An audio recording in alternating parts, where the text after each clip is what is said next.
To compare and to contrast is very common in academic thinking. As well as in writing, a comparison may be made in a lecture or an academic talk. Like a comparison essay, it can be organised in two ways: a point-by-point pattern or a block pattern. In a point-by-point pattern, the two subjects are compared one point of comparison at a time, whereas in a block pattern, each subject is considered one at a time.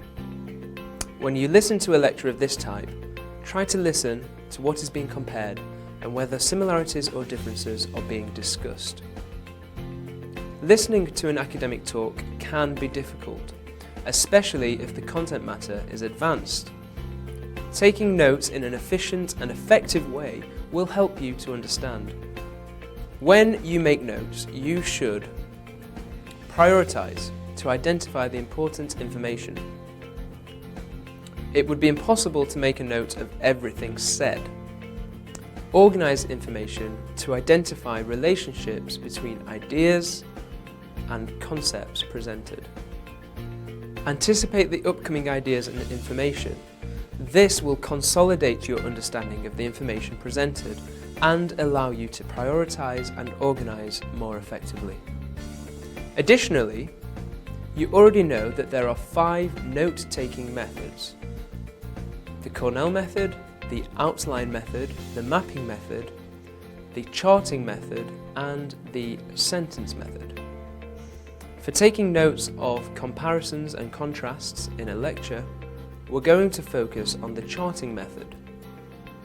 This method is great for subject matter that can be broken down into several categories. It enables you to quickly establish and identify relationships between different bits of information.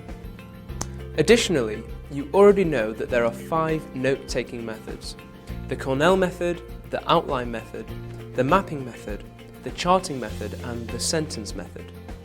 For taking notes of comparisons and contrasts in a lecture, we are going to focus on the charting method.